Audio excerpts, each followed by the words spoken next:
Episode 17. Welcome back to Meaningful Times with Friends. Jason on location, Ramshackle Dan, Nathan from Newark, and in usual Meaningful Times with Friends fashion, we need to kick off the episode with an apology. A rare apology, being that it's from me. I'm sorry.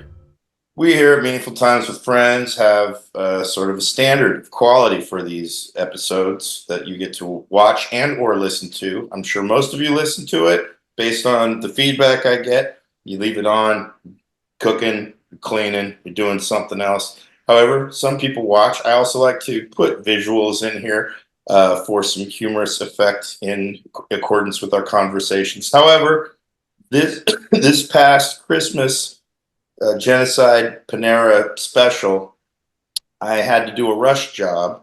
I did it in one night on Christmas Eve, stayed up all Christmas Eve so that I could present everyone with a Christmas Day miracle of a fresh new episode of Meaningful Times with Friends on Christmas Day to enjoy. And in that process, it was just a sloppy job because I do two passes when I edit these episodes, and I was only able to make one pass. And so that when I went back and watched the episode, the audience, I didn't see any complaints. Saw a lot of, we had some thumbs up, our usual numbers. Me personally, when I watch it, there was a lot of times where when we're talking for this long a time, or I'm talking really. I throw a lot of images in there just so to kind of break up the monotony of not having to look at the Brady Bunch grid of us while there's just talk going. So, and I wasn't able to do that as much. And then there were some other discrepancies that came up, and I wasn't able to do much about it. So going forward, again, we'll do my best to limit any rush jobs of editing in Meaningful Times with Friends because you, the audience, I would say you demand that higher standard, but you really didn't notice. So if I only do one pass in the future, I'll just lie about it, or I'll do my best to make sure it looks like a double pass of editing in a one pass. But anyway, just want to put that out there. My bad. So that being said, we are returning. This is the I don't know what we have the name for these 8 last ones. What do we call it? You called it the delete 8. I remembered in one of our chat threads, but I'm pretty sure there's probably something better. The awful 8. Must have been something I ate. Must have been something I ate. That's not bad. Yeah, there was that old Rolaids commercial or or Alka-Seltzer commercial. I can't believe I ate the whole thing. Not bad. That's good. Here we are with Battle of the Bads, everybody. Once again, returning. We are down to our final 8 bands, of which today there are 4 matchups.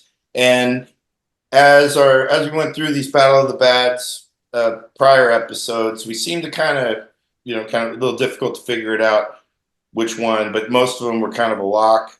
We kind of could figure out. Now we're getting into the matchups that this is going to be tricky. These are going to be difficult. So we have ample time to go through these 4 matchups. As always, let's have a quick run through in case somebody is watching us for the very first time and does not know what Battle of the Bads is. Ramshackle Dan, would you please give them a summary? Yeah, so I had this idea that'd be really fun to collect some of the worst bands of our lifetimes, put them together, then have them compete against each other to see which one is ultimately the worst. The winner is the loser. The loser is the winner. And in the end, what I didn't realize is we all lose because we had to listen to all of this horrible music. And music is a form of energy, and bad music is a form of bad energy. And if you've ever seen Ghostbusters 2 or refer to the episode where we go into depth about Ghostbusters 2, bad energy is infectious. And I would be lying if I said I was looking forward to this, but I am looking forward to this in the sense that it will be over and we will crown, I believe, the worst of the worst. And then I hope we never do this again, but I know we will because we're masochists. In time. I say in time. We give it plenty of time to let this settle. But we're going to do these 4 matchups this episode, and then in 2 episodes, we will have the semifinals and the finals in one final Battle of the Bads. Oh, we're not just gonna like pull the Band-Aid off and No, shove. it's gonna take too long. I wanted to do this and have one chat discussion, and it's a lot. I think these matchups are gonna be heated. I think we got a lot of discussion to do. So let's get to it. All right. So we have four matchups left. Kicking off our very first matchup. This one, you know, we kind of a surprise entry with I would say one of these groups, and then the other group wasn't so much of a surprise. But we have New Kids on the Block versus Crazy Town. So, what was, New Kids on the Block were a phenomenon that started a lot of the phenomenon of boy bands, mostly white. And then I would say kind of one of the nails in that coffin would be Crazy Town, a one-hit wonder that has somehow managed I would say defeat, but really, again, when you make it this far, you're losing. So somehow have managed to expand on being just some of the biggest losers. They've come way far with just one song that we know about. So as usual, let's go around. Who wants to kick it off? I'll go ahead and start. Those pictures look like New Kids on the Block decided to dress up for Halloween on the other side, and then got bombed by some weird black communist dude. Might have been is that the guy from Death Grips? No, it's not. I just thought I'd have to mention Death Grips at some point. Thought I'd get it out of the way. So I guess I'm a dissenting voice in all this. I never really understood why Crazy Town has made it this far. It's a one-hit wonder. It's terrible, but I mean, you just look at the body of work between these two, and if you just look visually, this is actually a great matchup because they look like basically the same bloodline, right? Of like shitty music, except the New Kids on the Block. I guess we weren't. It's almost like if you take like a virology approach.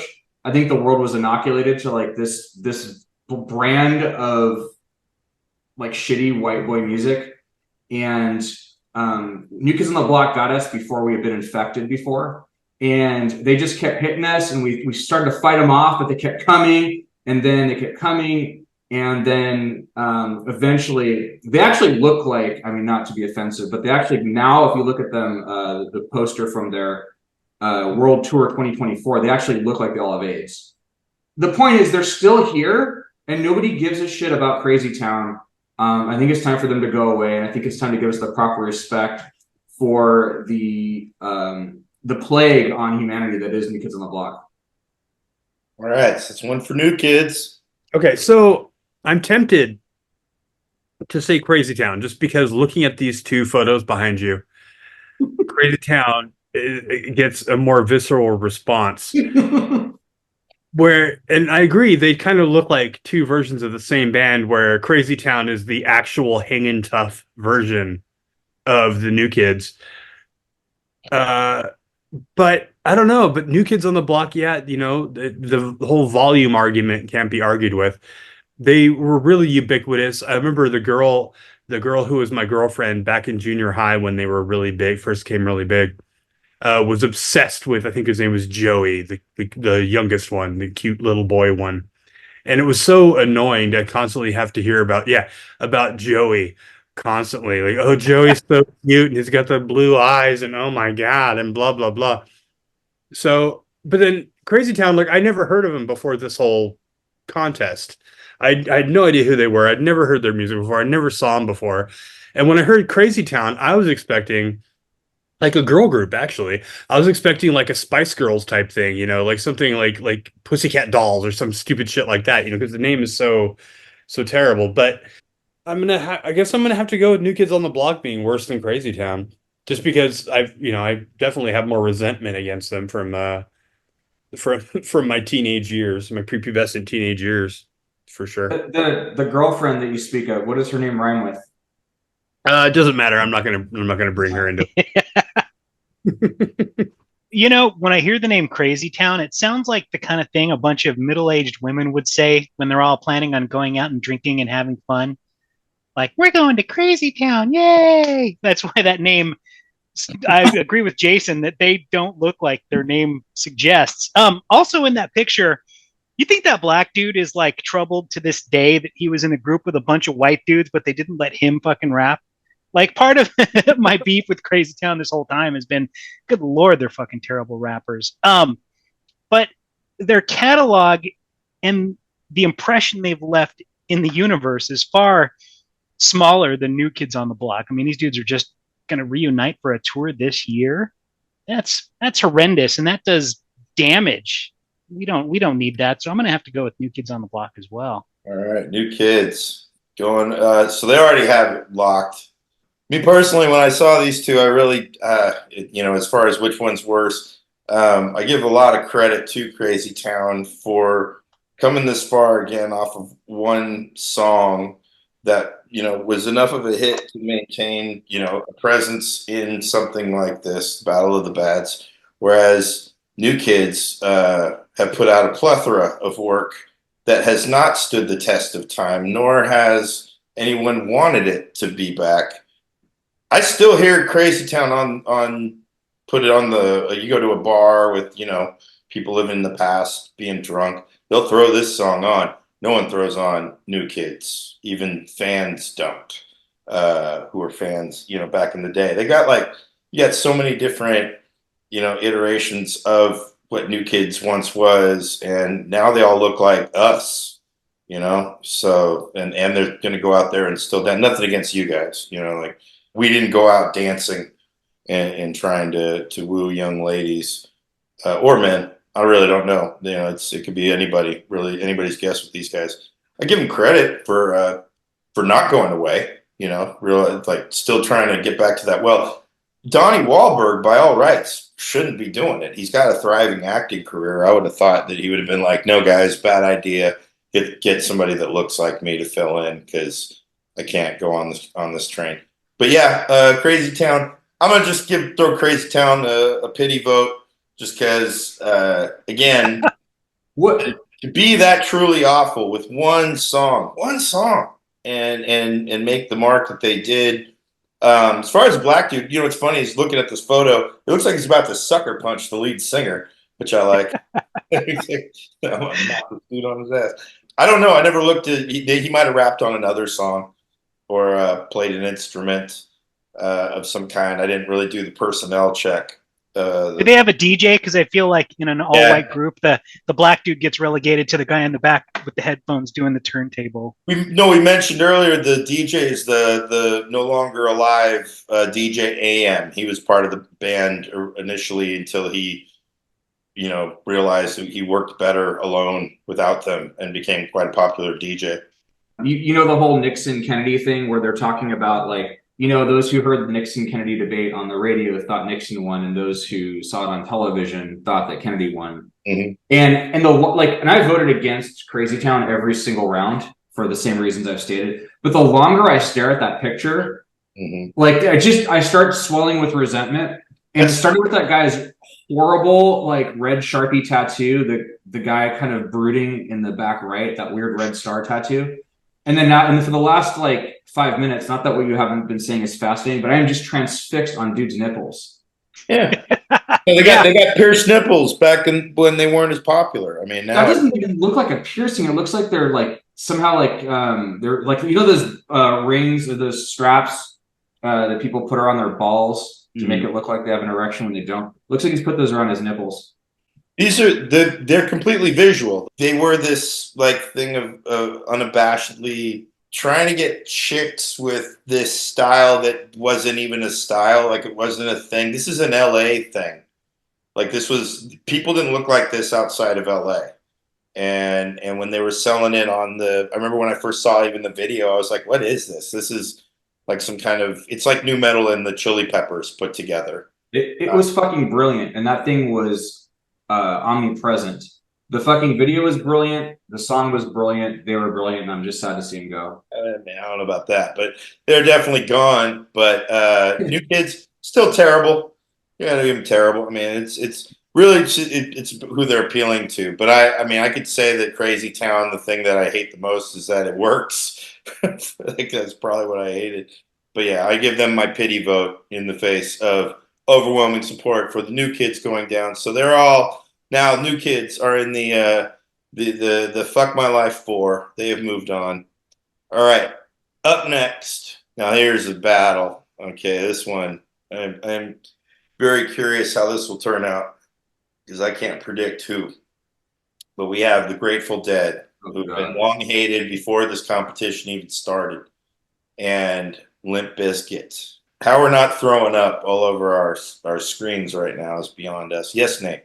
Can I say something as we get started with this? I appreciate that we have friends and family watching, but please never feel compelled, even as a joke, to watch what we do and send me Grateful Dead merchandise because Chris Nornberg, friend of the podcast, we've all known him for a long time, love him dearly. But do not give these people your money. Maybe one of these days we'll actually talk about something that we like, and when that happens, send me that shit, okay? But don't give these guys your money, please. Anyway, that's all. That's worth it. Lord, see all that. That was great.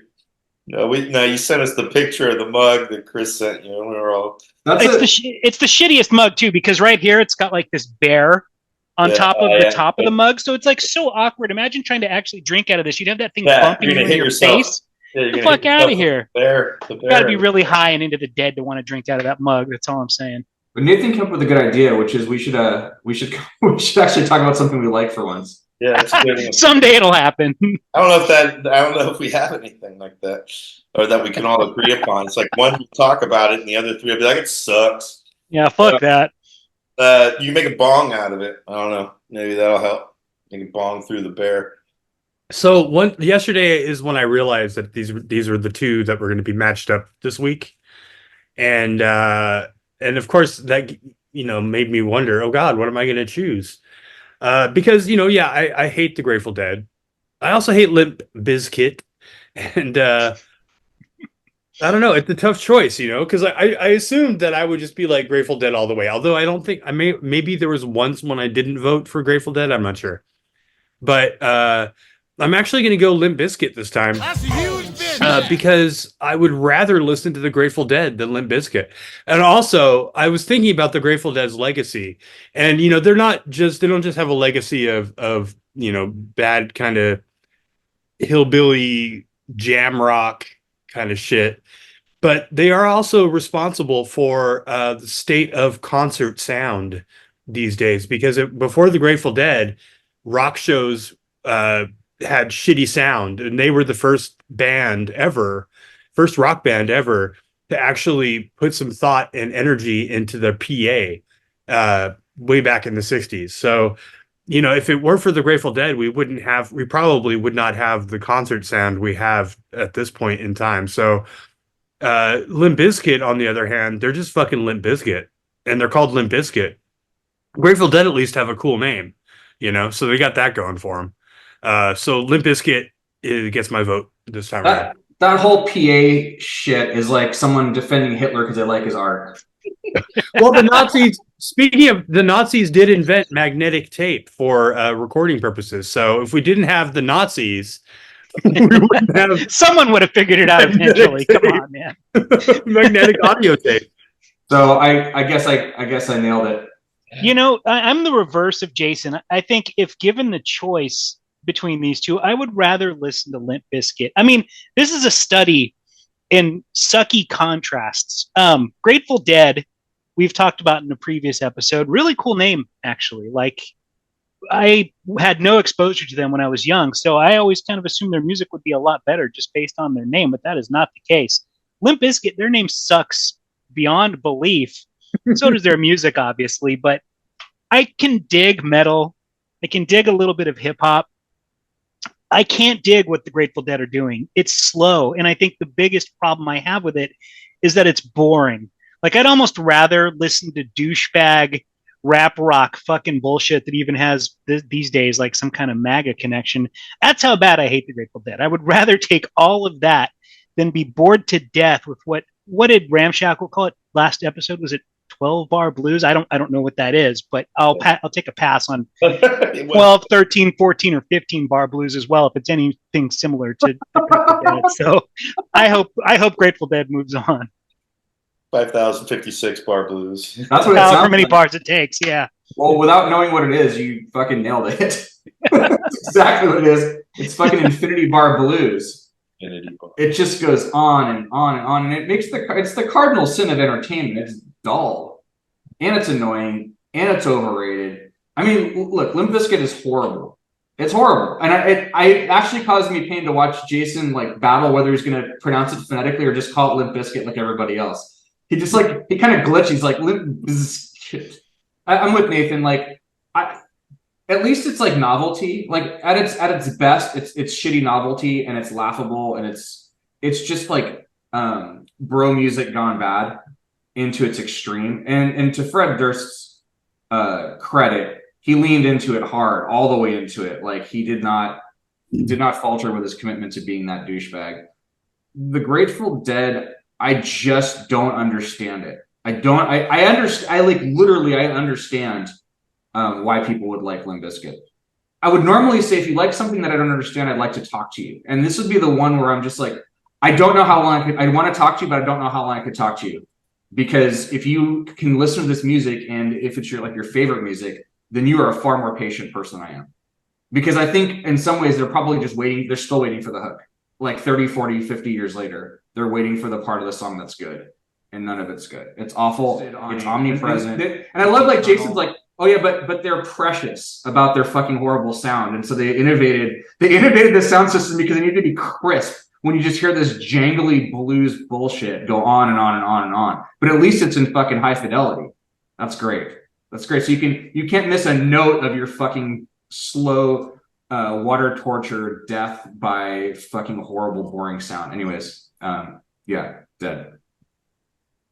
All right. Well, there's been quite a, I don't know, I want to say like a high level of exaggeration, like how much one of these bands has so affected you both. One of them, the only one who I know has to hear this music, does so by choice, going to a restaurant where 99% of the music is all cool, except for one little sliver that just ruins his meal. And the other one, when's the last time you've been in a head shop, dude? None of you go to the places where Grateful Dead is performed at on a regular basis, or like played in music, except for Nate and whatever thing. I don't know where you would hear this music. I never hear the Grateful Dead to the degree that you guys are describing. Oh my God, how can anybody just be appalled with this? You sound like MAGA is going after libtards, is what when I hear you guys talk about the Dead. And I unfortunately do have to hear Limp Bizkit and hear about Limp Bizkit fans, and they, comedians still like this shit. They still enjoy it. No one mentions the Dead. As much as people want to, if you want to act like they have such a presence, I think they have had an influence on people. And guess what? They're dying. They're going away, and no one's really talking about them all that much. When These dudes were still touring, or remnants of these dudes were still in touring the up to 90s. a couple months ago. They still are. No, they still are. And guess what name you don't hear? You don't hear the Grateful Dead in it. You hear Bob Weir. We were talking about that. Bob Weir, Fish.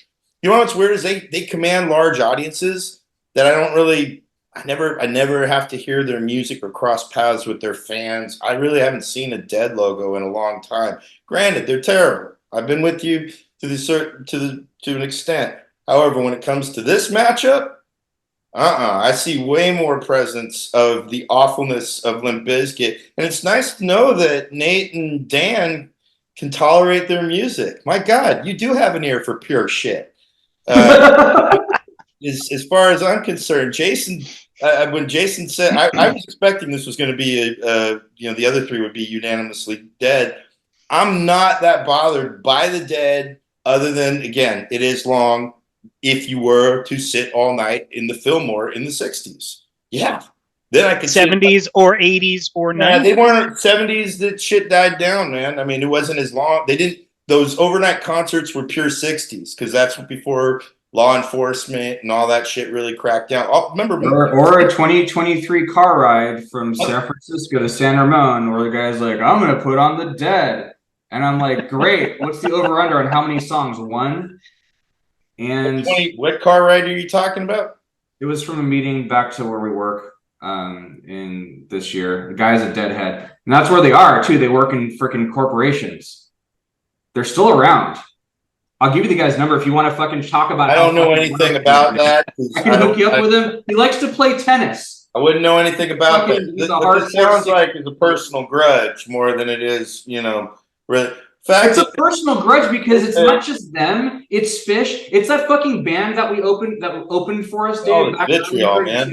And they sat there and they jammed for like 4 hours, and we didn't get to play. We had to play on the floor because all the other wonderful equipment that they put on the stage. How do I even know it's real? This could be the media, all this hype over what the Dead are really about. I've never been to a Dead show. I was in the parking lot. No, that's what you are. I got arrested before it. I have no proof these concerts are all night long. So anyways, I have proof for how shitty this your whole flat earth bit was just covering for the fact that you're a fucking conspiracy theorist and denier. You know what? I bet you believe the earth's flat too.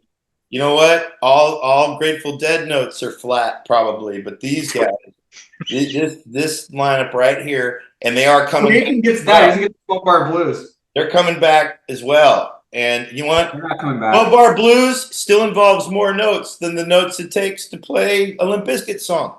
All right, because they're just usually one note. Just some stupid. Dude, the lyrics "stick it in your what" is more clever than anything the Grateful Dead ever fucking did. Again, I'm not even saying about none of this is clever. There's no clever. There's nothing good. Okay, there's nothing good. What we have here is a tie because I say Limp Bizkit is worse than the Grateful Dead. I don't think I've ever been this disappointed with you in my entire life, and I've known you. Fine by me. It's I stand. You got again. I'm so at least these guys could play for 24 hours. These guys don't have the material nor the skills to last. Over. That's a. They had to break stuff. They had to break stuff to point out that we don't have the ability to maintain, entertain longer than however long it was. That's why there's so many of them, because they can fucking pollute our ears in shifts. I hate to say it, but Battle of the Bads is rigged. It's rigged. I want to recount. So how about Jason? You have a coin around? Because I don't trust these two. Get one. Hold on. Get a coin, dude. Well, to be fair, heads has to be dead.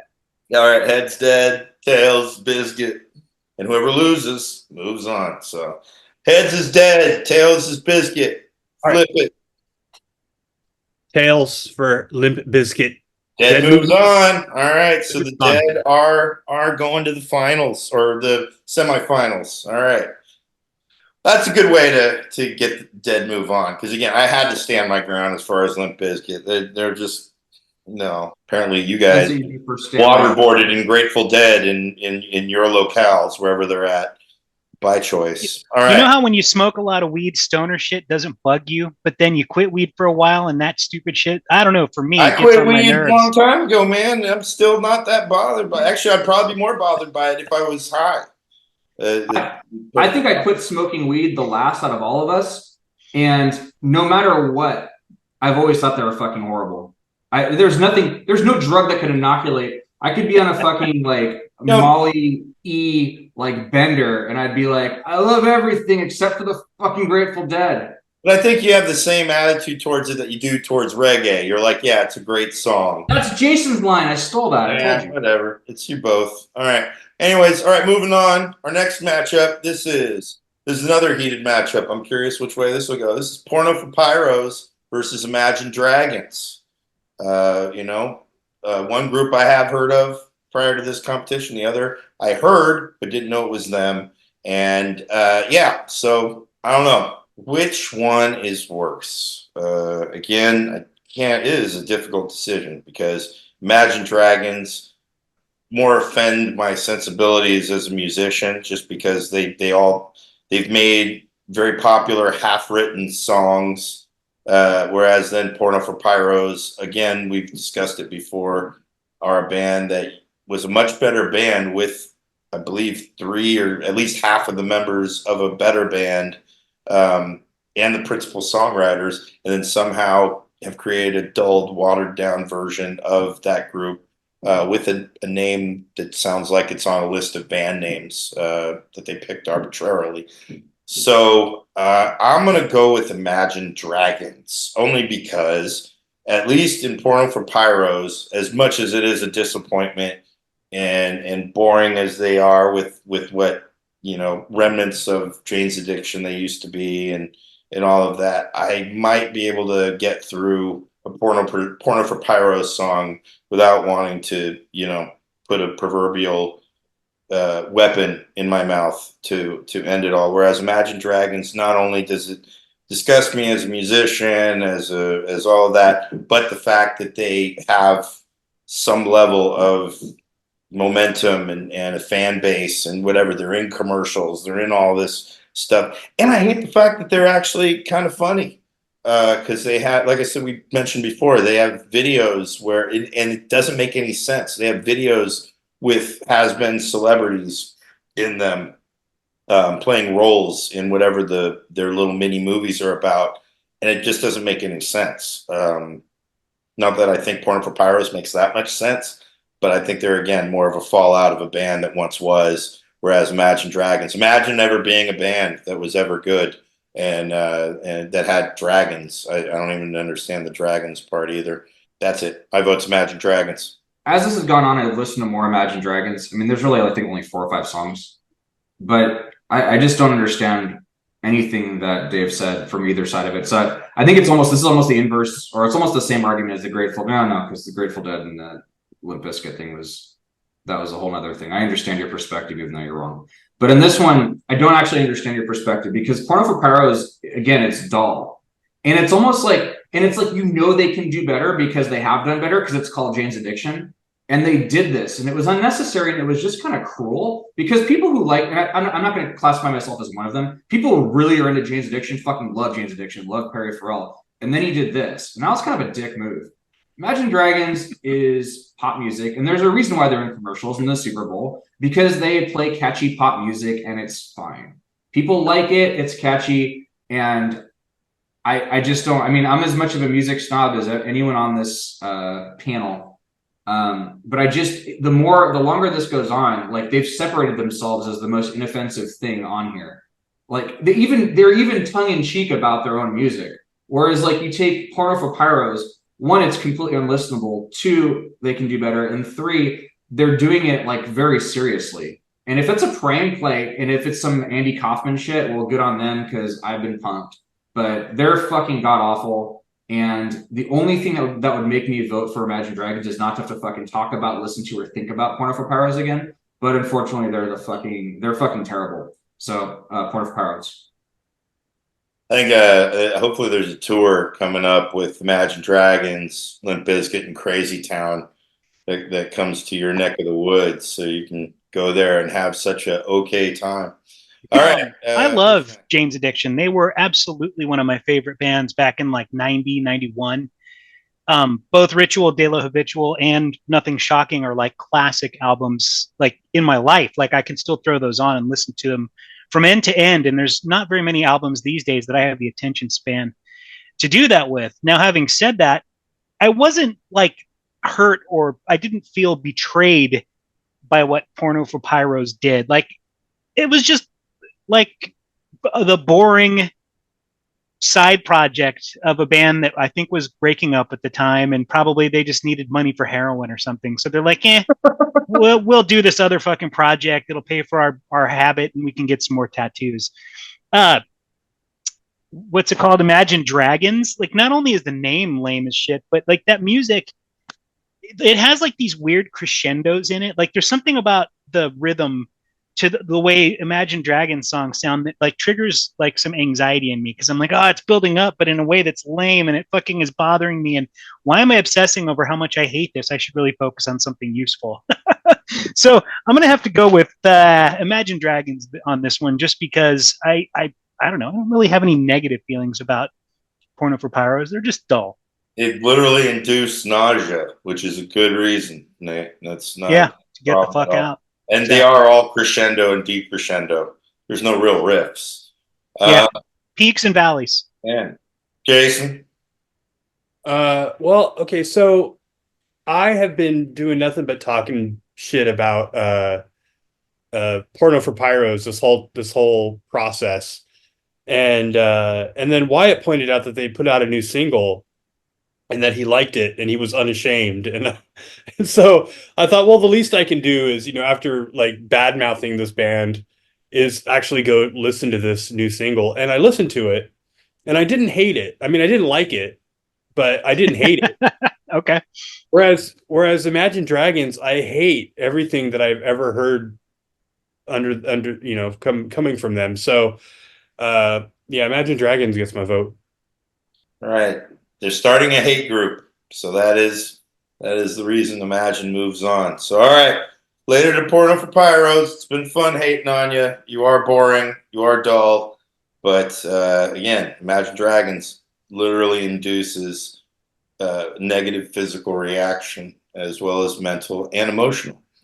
Okay, our last matchup, and I'm gonna call this one, man. This is a slam dunk. If I ever, based on the prior one of these groups. Granted, I was one of the people voting for them to move on, but they're kind of the crazy town end of this spectrum. They had no business being this far, and that's Nelson versus Mumford and Sons, because I'm pretty sure if you've watched, anybody who's watched the previous Battle of the Bads, you've seen the level of vitriol towards Mumford and Sons.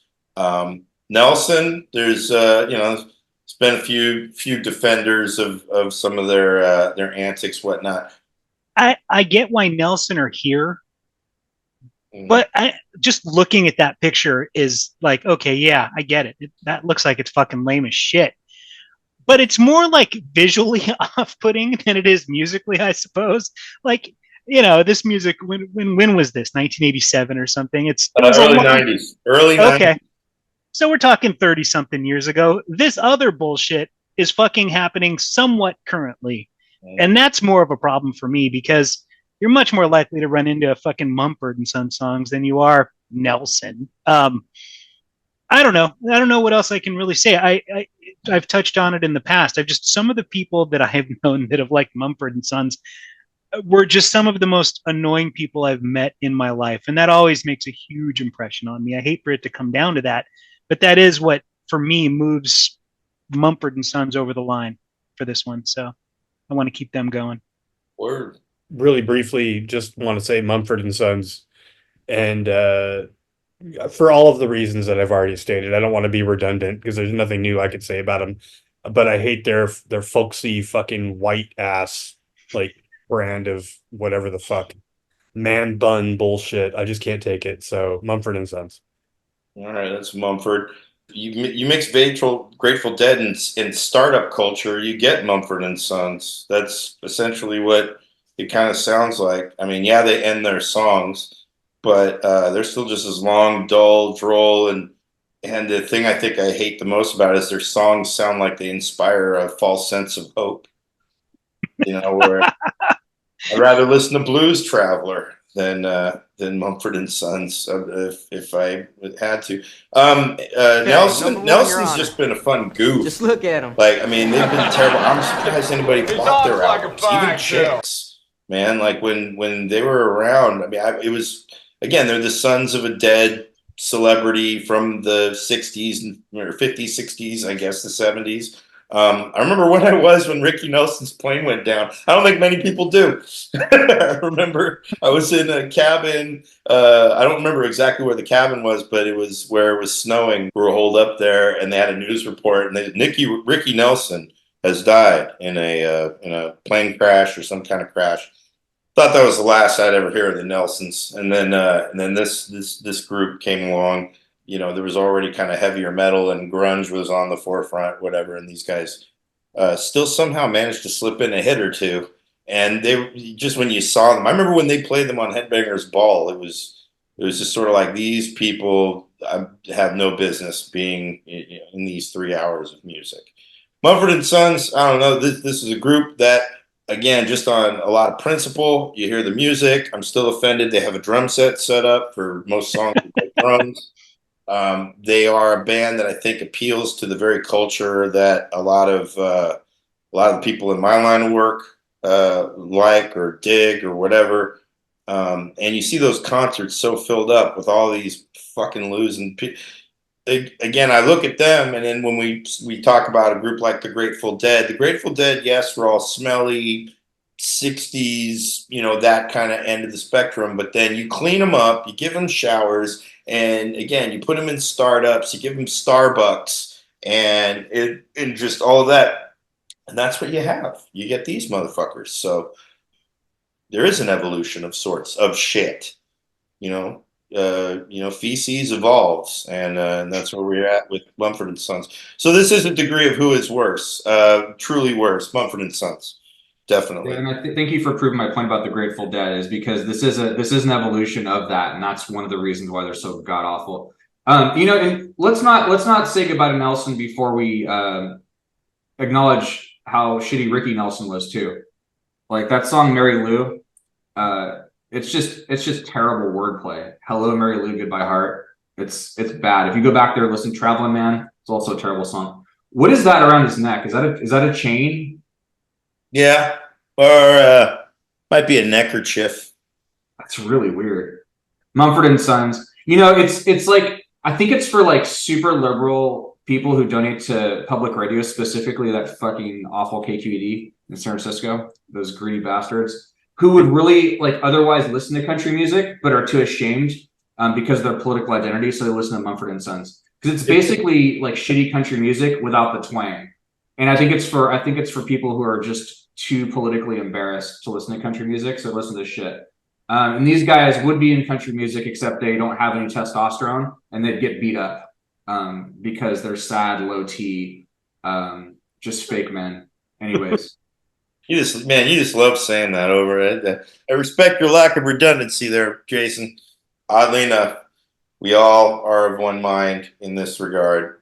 I think it's really just who has the bigger loser dick out of these two. This is a bigger dick contest of loser, and it's clearly Mumford and Sons. Farewell to Nelson. We now have our fuck my life four, the last four of these terrible, awful bands, and these battles will be heated. But next round of Battle of the Bads will be those final two matchups of the semifinals, and then the one who will be the one true. I think we almost can kind of tell, but I think it's going to be the father and the son. Do we have a trophy or any kind of? Yeah, we do. We do. It's the Your Awesome Thumbs Down pin. Perfect. There it is. I can't wait till we present it in the finale. Your awesome thumbs down. Where did you get that again, Jason? Oh, from work. That's right. Your awesome thumbs down. It was given to me at work as a little like thank you for doing such a great job. Oh, man. You're awesome. Fuck you. That's kind of what that seems like. Yeah. All right. Up next, our next topic here. And this came up. We got a brief little topic. It's a serious issue, though. This was something that was brought up in the chat. Very serious discussion here.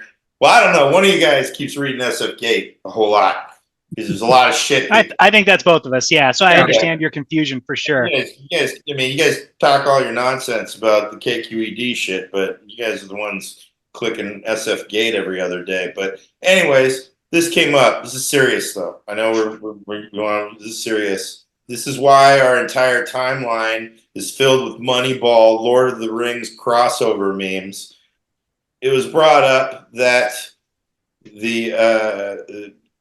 on Christmas there was also this is the thing that bothered me most. None of this shit was memes. I don't know if people know what memes are, especially who writes at SFGate. But a meme is usually a picture with some words in some context for humor or to attack people politically, whatever the fuck bullshit. These were just some tweets or whatever X wants to call them today, Twitter, X, all that shit. But a couple tweets. There was a tweet that was made on Christmas involving what people's responses were to Elrond from Lord of the Rings picking 4 hobbits to be a part of the Fellowship of the Ring, to go put the ring into Mordor. Now, in order to understand the humor of everything that's being discussed here, one would need to see The Lord of the Rings, at least the Fellowship of the Ring, and one would need to see the movie Moneyball, because then the movie Moneyball was brought into play in response to this tweet about these 4 spots for the hobbits, because if you know the story of Moneyball, it is the entire revamping of the Oakland A's due to a philosophy that Billy Beane, who was the manager, general manager, whatever there, was applying a new method where it involved it didn't matter how good your players were on the field, it was a matter of them getting on base. It was basically the inverse of a person is more than the sum of his parts, or a team is more than the sum of its parts. It was more of a mathematical, statistical basis of cobbling together different capabilities, and that was the whole punchline of that. So, Dave, you've seen all the movies, including Moneyball. I've seen all the movies, including Moneyball. Nathan, I assume you've seen the Lord of the Rings stuff, and you've read Moneyball. I read Moneyball. Yes, I've seen the Lord of the Rings movies, but this was more than 20 years ago. You don't need to be brushed up on it all that much. Jason, and you've seen none of it? I have not seen Moneyball. I have seen the first Lord of the Rings film, and I give 0 fucks about any of this shit, and I'm falling asleep here listening to your fucking explanation of it, as well as having read the article. Okay, so you're hurting my feelings. I'm sure, well, I'm sorry, but it's got to be said. Be a host, man. So, okay, so I read this article, right? And the whole time I'm reading it, I'm like, this is the stupidest fucking thing to write an article about. Because who the fuck cares? First of all, none of this showed up in my goddamn timeline because I don't pay attention to any of this shit. And he's the only one on there. I saw none of it. And so the fact that this warranted an article is beyond me. Like, I don't understand. And then so I thought, well, whatever. It's just some fucking poor staffer whose job is to write like five articles an hour or something. So they just got to put shit up. And then I looked at the guy's bio, and he's the fucking editor-in-chief of SFGate. So somehow he felt that it really needed coverage. And he not only did he cover it, he went through and explained every step of the way, like how important it was that this all happened. And he reached out to the fucking guy to ask him. The guy refused to even give his last name because wasn't he like Jack or something? Yeah, Jack something, Jack Anonymous, and fucking. I don't understand like why anybody gives a shit about any of this shit. Lord of the Rings is fucking boring.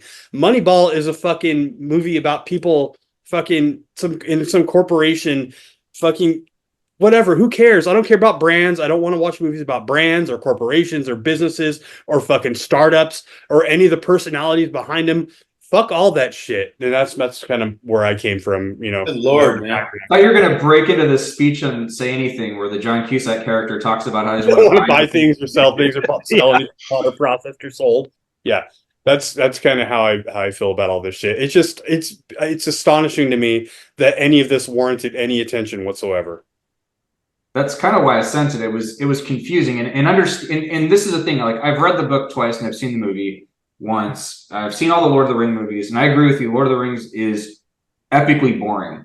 It's just and Dave as a cinemaphile may be able to explain why it's not that, but it's a lot of it's the most boring manifestation of like a Greek tragedy that I've ever seen. And so what's funny is like the guy was talking about how funny these memes were, and it's like not for lack of understanding what they were talking about, and not for lack of a background, and not for lack of understanding things that are supposed to be clever. It's just not funny in any possible way, shape, or form. And then the reason why I sent you is it's more just like, why was this written? I didn't realize Grant Merrick was the editor-in-chief, but it actually makes sense if you read this enough. It's basically like, I don't know, it's like TMZ for the Bay Area for the most part, with some sports and like the occasional news. It's not even the Chronicle. They always even say, like, when they're talking about the Chronicle, it's owned by the same company, but it's not the Chronicle. This isn't even the real like newspaper. It's just like it's like the Chronicle for dummies, which is saying a lot. And then like my favorite quote from this article is, if you've seen both movies, it's hard not to get a pretty good laugh at some of these. It's like, no, it's not. It's fucking impossible. It's utterly impossible. Like none of this was even remotely funny. And it's not because either movie was bad. It's just utterly not funny in any way, shape, or form. Nate? I thought that after our initial burst of texts on this, I was like utterly confused because I had seen the headline on SFGate. So I was like, I don't really get what that is. So I'm just going to ignore it. And then Dan sent it to us and I kind of was like, all right, I better read this because I don't understand what this is. And after reading the article twice, I still didn't understand it. And I think the problem is maybe due to age that I'm not versed in whatever the fuck people on X or Twitter are talking about, because I couldn't figure out, first of all, those Lord of the Rings movies came out more than 20 years ago. I don't remember anything about them, having seen them once. Fucking Moneyball came out in 2011, so we're talking a movie that's 13 years old, and people are referencing that in these tweets, and I can't for the life of me figure out what the point is. I think that's what was most infuriating for me, is like, why are people doing this was not something I could pick up on in this article. Who is it intended for? Are they making fun of somebody with this? It is like, and can any of you explain that? Like, what is the point of any of this? That's what I don't get. Truly, I'm not being facetious. I don't understand. He's trying to be clever. He's basically for the sake of being clever. Just like, yes. Yeah, he's just making, he even says so in the article. It's like, I'm just making, I was just doing something goofy at night. He's basically, instead of using baseball players, he's replacing them with characters from Lord of the Rings and trying to draw basically some sort of like comparison or analogy. And oh, isn't it funny to use Lord of the Ring characters instead of baseball players? And even the premise, when you say it, doesn't make any sense. But for whatever reason, I think if you really, really, really, really like Lord of the Rings and just like, I think that's the only thing I could come up with, is if you're just like a super like Lord of the Rings like head and you understand the concept of Moneyball, then maybe that's going to tickle your funny bone. I haven't met that person, but admittedly, if someone starts talking about Lord of the Rings, I pretty much zone out. Except for Nate. The two of you sound like burning when you pee or something. You're like, you just want to take it out on whatever this article was. Yeah, it's stupid. Yeah, it's benign. And yeah, it's just something that I don't know why you get so angry over it, but it's stupid. I like the best part that you're saying. Yes, this is basically the SFGate is just, yeah, it's not really news. It's more of just local, like, hey, isn't this cute kind of shit. All they're doing is they're doing on the internet what people do in their social circles. Now that we have social media today, it's like what television was back in the day when we were growing up, where it was an opportunity for everybody to feel like they were connected to whatever is going on right now. And every little social group, such as this one, would always have little shorthand quips and in phrases and all kinds of, like you guys had your shorthand about Papa. There's your own little catchphrases based on what movies you liked and whatever, all that people do primarily on X more than Facebook, not so much. I think memes get done on Instagram, but Twitter, and that what now is X, and then also a lot of that culture that kind of generates from social media. They have their quippy shorthand of all, and it's all people that some know each other, some don't. A lot of this behavior just harkens back to those old chat groups that I remember Ramshackle Dan used to have, and they would all have their little. Fair though, Papa was a geriatric pedophile. Yeah, and you guys made catchphrases out of it. That he fucking killed himself. That's pretty interesting. And after the guy killed himself because of Papa's toxic cock, he fucking made a shrine to him and put it on the toilet. So. I guess that makes it clever. I don't know. I'm just saying. I'm only explaining exactly what you guys was acting like. I don't get it. Blah blah blah. I don't understand how it went viral. I can see the humor in what it is because for some reason on Christmas Day, probably because some people like to watch Lord of the Rings on Christmas. I saw it was starting with, it wasn't some Jack. I don't know what the name was, but the first tweet is Tom Lay. put Saruman seeing that Elrond spent 4 fellowship roster spots on hobbits. And he took a screenshot of something that was all these people overreacting. And so he's making a joke. It was just a simple joke about, when they were trying to put a fellowship together to go stop all of the evil in Middle Earth, why would you pick 4 fucking hobbits, right? So stupid. It's beyond stupid, obviously, for anybody that, and I'm not that into Lord of the Rings, and whatever. I like Moneyball. I really do. I did enjoy I don't even like baseball. I thought the movie, oddly enough, the movie is one of those weird movies that somehow makes capitalism look like an underdog.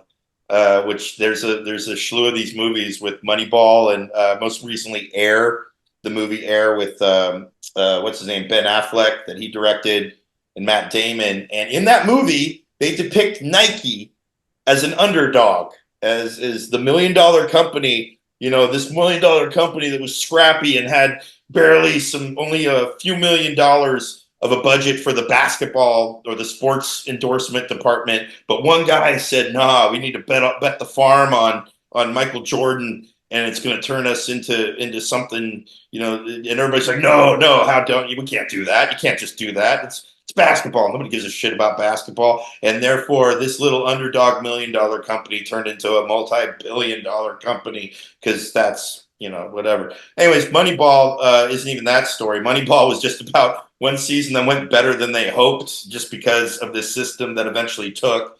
They broke the consecutive win game record that year. Didn't win a pennant, but it was just one of those tales. And then they changed baseball because of how using that method, then the Boston Red Sox were able to apply it.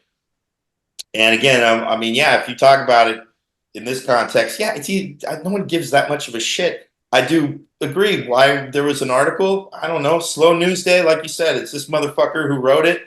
Here's an idea. Don't read these fucking articles if it bothers you that much. How about that? I already have that policy with that guy, Drew Magary. Write him a fucking letter. I don't know. All Drew Magary does is talk a bunch of shit. He just complains about stuff.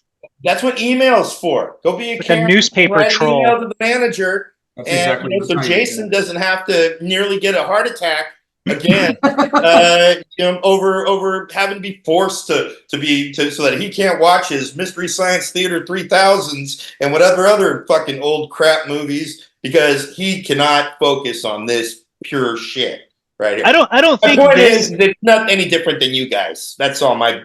You guys are sitting here around Robin about not so much you, Nate. You're handling but I don't think covering this is so much reading this to complain. I think at least for me, reading this is because I'm perplexed about what it is. Like, how does this come to be? I mean, typically on SFGate, they're like, where can you get the 10 best burritos in San Francisco? I understand that. I know where San Francisco is. I know what a burrito is.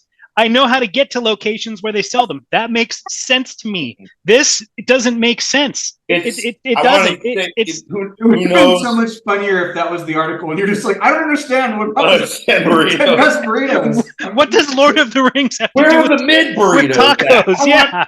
I want worse, not better. How many hobbits does it take to get a taco? Yeah, I don't know. Four. Apparently. So, but. No, the point being, though, that they do these articles now on trends on social media. They do. And Christmas, I'm assuming somebody, this as soon as you shared this, I was actually surprised to see it in our chat. And then you guys were chatting it up, and I'm like, oh, this is good, nice and stupid. Let's talk about this at the end of Battle of the Bads, because it'll put a wonderful capper of hate. Mission accomplished. I mean, I think this tells us more about Grant Merrick than it tells us about ourselves, quite honestly. Because I think what happened was he checked this out and he just thought this was the funniest shit ever. You know what? Just like I didn't know about this thread on social media. I didn't know who the fuck Grant Merrick was until this was shared with us. So whose fault is this really? It's mine, absolutely. All right. Well, that's all. Okay, fair enough. So, but not any. Again, when I saw it, I'm like, oh, I'm sorry. I was just like, yeah, this is kind of funny. But I wouldn't have shared it with any of you three in seeing this. So thanks to you three. Well, I mean, I'll say two. It was primarily you two. Jason immediately responded, just what the fuck? That was amazing.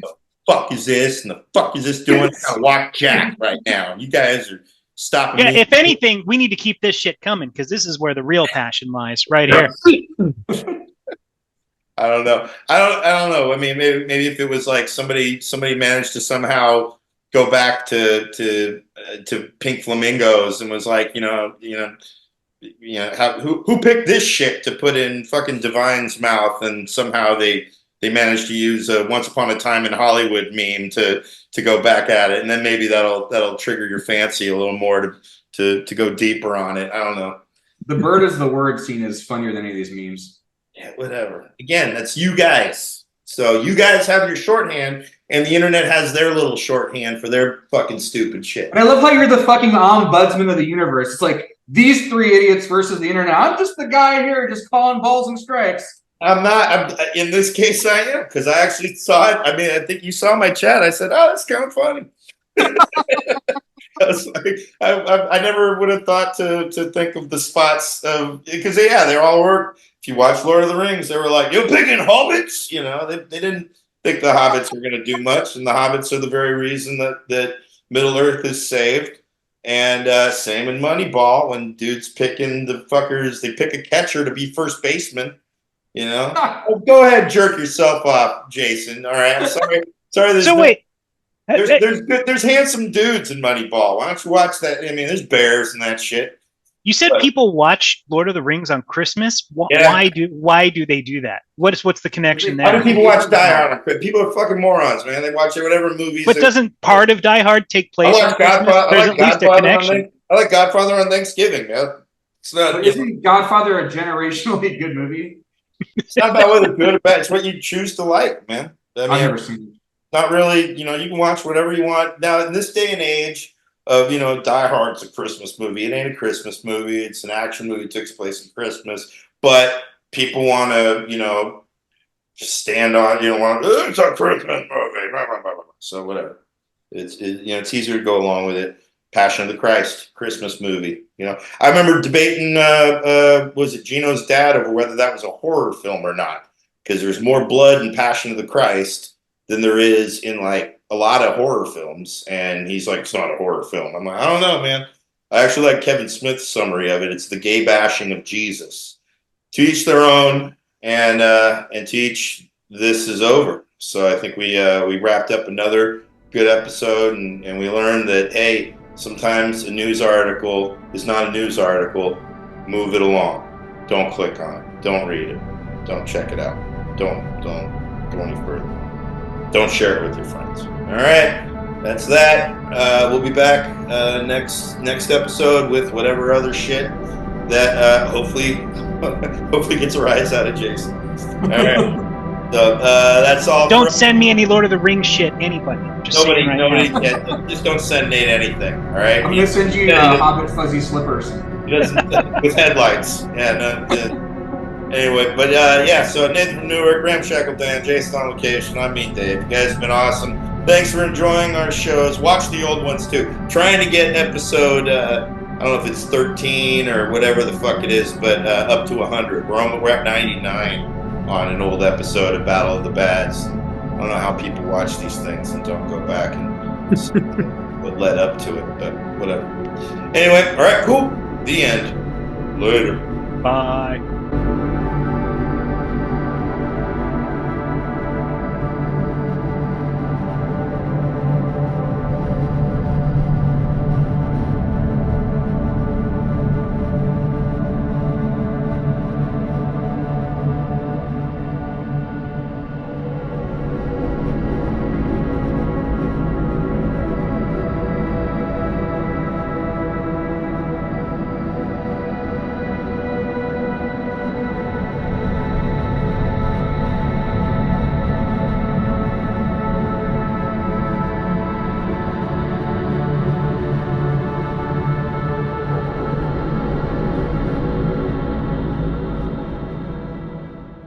I bought this viral guitar pick and my friend Dave's obsessed.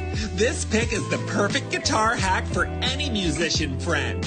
It will keep them active when you're not around and entertained when it's time to play. My friend Dave loves his oversized pick because it's 10 times larger than his other picks, and we can rest easy knowing it will never get lost. I would definitely recommend picking one up for your own Dave today.